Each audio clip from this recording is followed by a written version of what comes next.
പിശാചിൻ്റെ പ്രവൃത്തികളെ അഴിക്കുവാൻ തന്നെ ദൈവപുത്രൻ പ്രത്യക്ഷനായി. ദൈവത്തിൻ്റെ മാറ്റമില്ലാത്ത വചനം ശ്രദ്ധിക്കുന്ന പ്രിയപ്പെട്ടവരെ,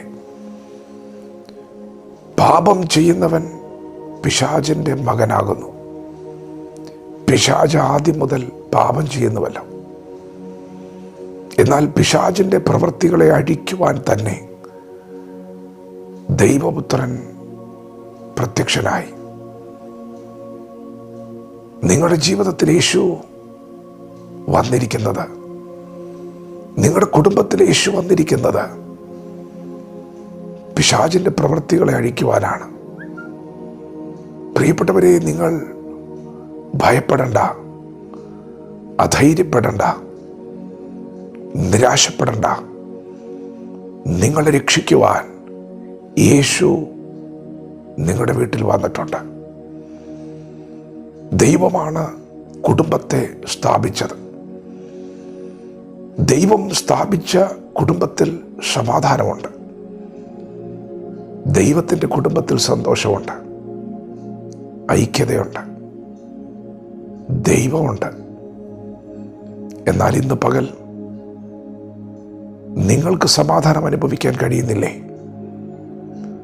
നിങ്ങളുടെ കുടുംബത്തിൽ സന്തോഷം നഷ്ടപ്പെടുന്നത് പോലെ നിങ്ങൾക്ക് തോന്നുന്നുണ്ടോ? ഐക്യത നഷ്ടപ്പെട്ടതുപോലെ തോന്നുന്നുണ്ടോ?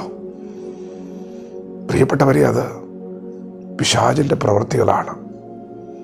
നിങ്ങളുടെ കണ്ണുകൾ കൊണ്ട് നിങ്ങൾക്ക് പിശാചിനെ കാണാൻ കഴിയുന്നില്ലെങ്കിലും പിശാചിനെ നാം തിരിച്ചറിയുന്നത് അവൻ്റെ പ്രവൃത്തിയുടെ ഫലം കൊണ്ടാണ്. ദൈവം സ്ഥാപിച്ച കുടുംബത്തിൽ സമാധാനമുണ്ട്. എന്നാൽ ആ സമാധാനം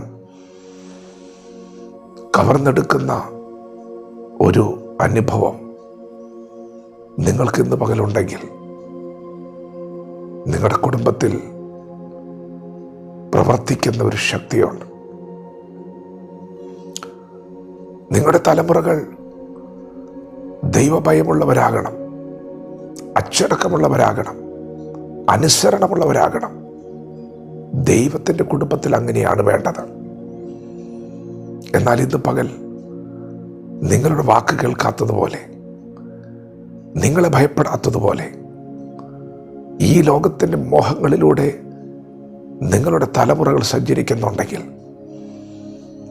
പ്രിയപ്പെട്ടവരെ, അത് പിശാചിൻ്റെ പ്രവൃത്തികളാണ്. നിങ്ങളുടെ പ്രിയപ്പെട്ടവർ അനുസരണക്കേടിൻ്റെ വഴിയിലൂടെ നടക്കുന്നുണ്ടെങ്കിൽ അത് പിശാചിൻ്റെ പ്രവൃത്തികളാണ്.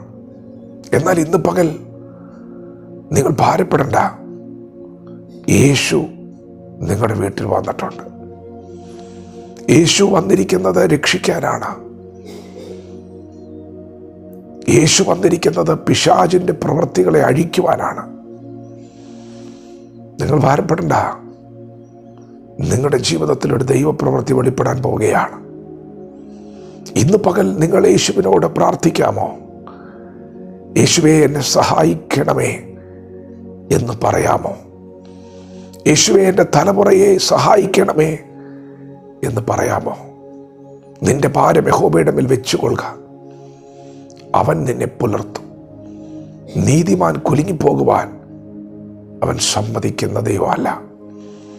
പ്രിയപ്പെട്ടവരെ, നിങ്ങൾ വിശ്വസിക്കുക, യേശു വന്നത് നിങ്ങൾക്ക് നഷ്ടപ്പെട്ട സമാധാനത്തെ തിരിച്ചു നൽകാൻ വേണ്ടിയാണ്. യേശു വന്നത് നിങ്ങളെ സന്തോഷം ഉടുപ്പിക്കാൻ വേണ്ടിയാണ്. നിങ്ങളുടെ കുടുംബത്തിൽ ഇന്ന് നഷ്ടപ്പെട്ടിരിക്കുന്ന ഐക്യത നിങ്ങൾ തിരിച്ചു പിടിക്കാൻ പോകുന്നു. കാരണം നിങ്ങളുടെ ജീവിതത്തിൽ യേശുവുണ്ട്. യേശു ജീവിക്കുന്ന ദൈവമാണ്. യേശു പ്രവർത്തിക്കുന്ന ദൈവമാണ്. യേശു സർവശക്തനാണ്. തന്നോട് യാചിക്കുന്നവരെ, തന്നെ അന്വേഷിക്കുന്നവരെ അവൻ ഉപേക്ഷിക്കുന്ന ദൈവമല്ല. പ്രാർത്ഥന കേൾക്കുന്നവനും പ്രാർത്ഥനയ്ക്ക് മറുപടി കൽപ്പിക്കുന്നവനുമാണ്. പ്രിയപ്പെട്ടവരെ, ഒന്ന് പ്രാർത്ഥിച്ചു നോക്കാമോ? വിശ്വാസത്തോടെ ഒന്ന് പ്രാർത്ഥിക്കാമോ? ദൈവം നിങ്ങളുടെ സ്ഥിതി മാറ്റാൻ പോവുകയാണ്. നഷ്ടപ്പെട്ടതെല്ലാം നിങ്ങൾ തിരിച്ചു പിടിക്കാൻ പോകുന്നു. പിശാചിൻ്റെ പ്രവൃത്തികൾ അഴിയുന്നു.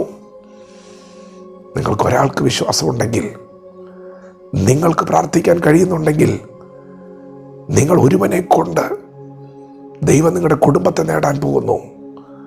ദൈവം നിങ്ങളുടെ കുടുംബത്തിൽ സമാധാനം പുനഃസ്ഥാപിക്കും. നഷ്ടപ്പെട്ട സന്തോഷത്തെ ദൈവം മടക്കി തരും. നിങ്ങൾ പ്രാർത്ഥിച്ചാൽ മതി. യേശു വന്നത് തന്നെ ഇങ്ങനെയുള്ള പൈശാചിക പ്രവൃത്തികൾ അഴിക്കാനാണ്. നിങ്ങൾക്ക് നഷ്ടപ്പെട്ട നിങ്ങൾ തിരിച്ചു പിടിക്കുന്നു. ഭാരപ്പെടണ്ട, പ്രാർത്ഥന കൂട്ടിക്കോ. ഒരു ദൈവപ്രവൃത്തി നിങ്ങളുടെ കൺമുൻപിൽ വെളിപ്പെടുകയാണ്. വചനത്തോട് പ്രതികരിക്കാം. ദൈവം ഓരോരുത്തരെയും ഈ പകൽ അനുഗ്രഹിക്കുമാറാകട്ടെ. ആമേൻ.